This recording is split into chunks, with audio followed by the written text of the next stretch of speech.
Okay, welcome to the super messy side of the room.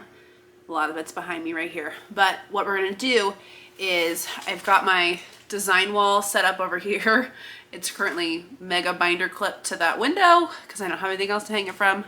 Ideally, it's actually gonna go on this wall to my right. So stay tuned for that adventure when it happens. So I'm gonna lay out my blocks and see what kind of creation we can come up with from all the way over here. So see what this quilt top's gonna look like, because it's gonna be crazy. The good thing is, since I did two different block stacks, I know I'm not gonna have the same fabric touching on any of my blocks. So it'll just be kind of separating out that bold color, which in this case, each block randomly has some red in it. So let's see what happens.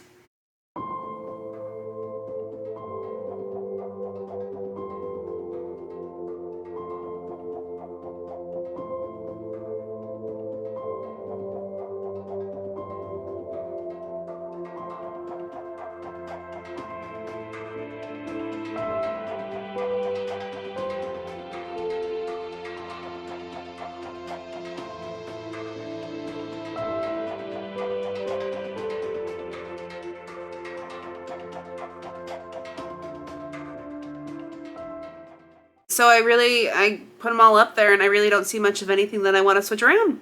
So I'm going to go ahead and stack these up and start sewing the rows together.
Okay, quilt top complete.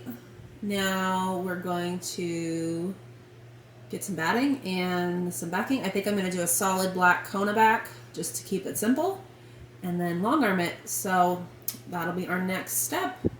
Got my thread, batting, quilt top, and quilt back. So now it's time to get them all loaded on and get quilting.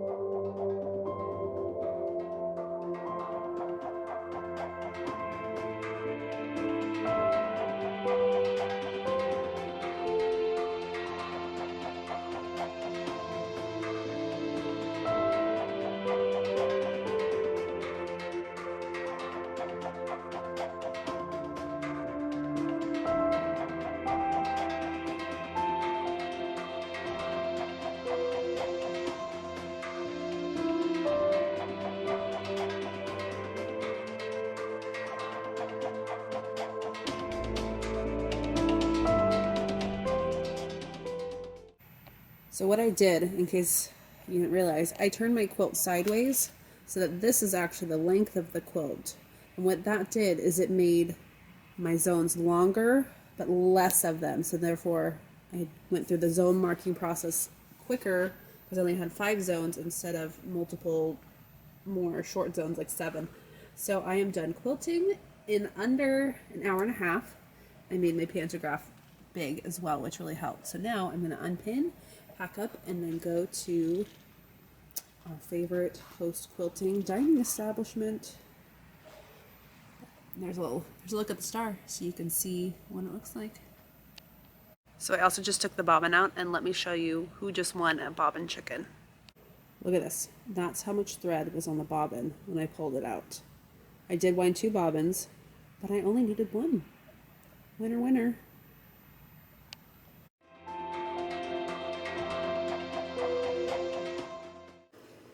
Before jumping back into the quilt project, it was time to do the maiden voyage of making chocolate chip cookies in my new oven. I would say it's a success. I've already eaten one and they are delightful.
Okay, so here we are. We've pulled into the finish line. All my binding is on, that nice jet black Kona, and just frames up, gives it that nice comic booky feel, I guess. And it's all done. So this pattern, it actually wasn't one that I just pulled out of thin air. It was on my radar to do anyways, if I didn't already say that. So it was nice to be able to just have a collection, so to speak, of fabric that was ready to go, and I could just put it together and make a quilt top out of it within days, given that I was out of state for almost a week. So yeah, I'm pretty happy with how it turned out. I think it looks really awesome. Only a few mishaps, but there was nothing that was end of the world situation like you saw with my when I had to make a piece fit in that was bigger or smaller than what I need it to be. Granted, this would have been cool if it could be a bigger size quilt, but I think it's still a pretty good size. It ended up being 44-ish by 54-ish, so good little lap size quilt. And so you can take a look at the quilting if you can see it. I don't find a good star right there. So I'm gonna go take this outside, take some pictures of it, and we're gonna wrap it up there. So we'll see you when it's time for the next round of 26 and 21 for our next project introduction.